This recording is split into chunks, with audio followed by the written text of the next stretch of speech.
Hej så alle sammen. Jeg er ked af, at vi har været lidt stille på det sidste, men det er simpelthen fordi, vi har haft mega travlt med at komme i gang i vores nye bil. Vi har en drøm om, den her bil er klar til 2024, så der er en del arbejde, der skal lægges i. Vi har været så heldige at få sponsoreret en helt ny karos fra Kode af.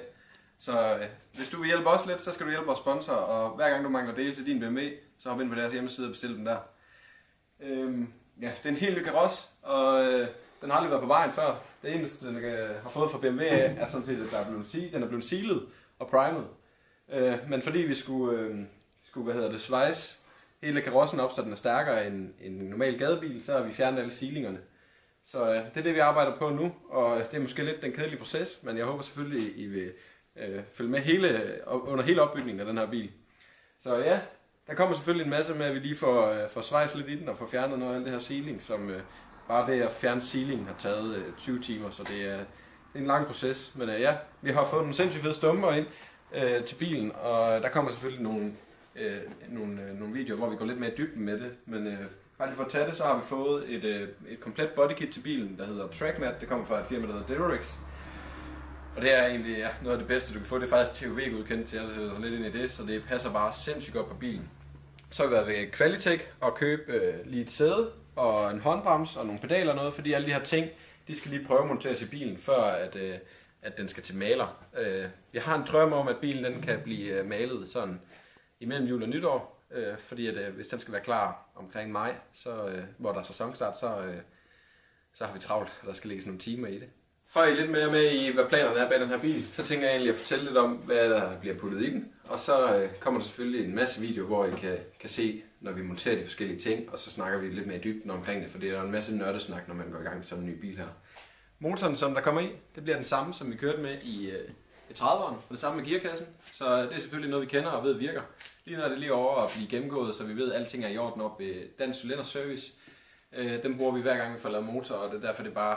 Vi har stort set aldrig nogensinde døjet med motorproblemer, så det er bare mega fedt, at man ved, at alting bare spiller. Men ja, det bliver det samme, som vi er vant til, og det skal så skrues lidt op i ladetryk, så vi kommer til at lave forhåbentlig omkring 800-850 hestekræfter. Selvom der er mange af jer, der synes, det var mega fedt, at vi havde turboen i bagagerummet på vores gamle bil, så bliver det desværre ikke det samme. Den her, vi har tænkt os at lave et nyt setup, og på den her bil kommer motoren til at stå lige op. Så der bliver en masse pladsmuligheder, så vi kan lege og nørde lidt med turbosættet oppe deroppe foran. Så i stedet for, så kommer der noget væk herom bag ved hjælp af at køleren bliver rykket herom. Undervognen, der har vi bestilt Wisefab til både foran og bagenden, og til jer, der ikke lige helt ved, hvad det er, så er det egentlig foran, der handler det om, at man skal kunne dreje så meget med hjulene som muligt. Og Wisefab er en af de største i markedet, der laver de her styrekits. Og bag, der skal man jo kunne justere, så man kan finde alt det greb, der nu er i bilen. Så ja, Wisefab foran og bag, og så har vi bestilt Fuel Suspension gevinderundervogn til den, som er også de førende inden for drift, så det bliver sindssygt fedt at køre med det her. Det er første gang, vi både skal prøve at køre med Fuel Suspension og Wisefab. Bilen er kommet i sådan et stativ her, så den egentlig kan dreje hele vejen rundt, og det gør det lidt nemmere at lave en del af arbejdet, fordi at den skal vendes, og vi skal lave meget på bunden. Så ja, vi prøver lige vel, så kan I lige være med til det.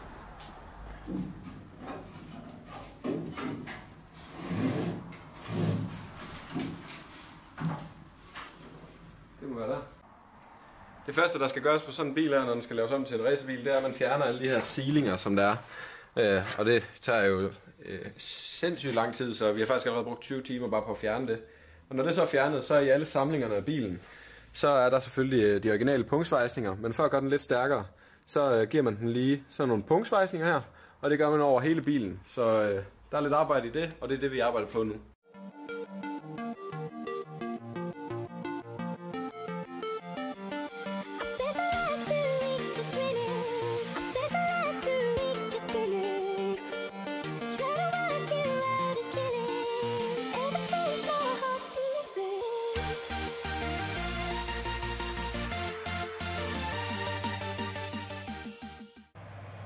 Så ja, det er det, vi går og arbejder på nu, og jeg håber selvfølgelig, I vil følge med i fremtiden. Vi kommer til at lave videoer forhåbentlig hver 14. dag, hvor vi går og bygger noget på bilen.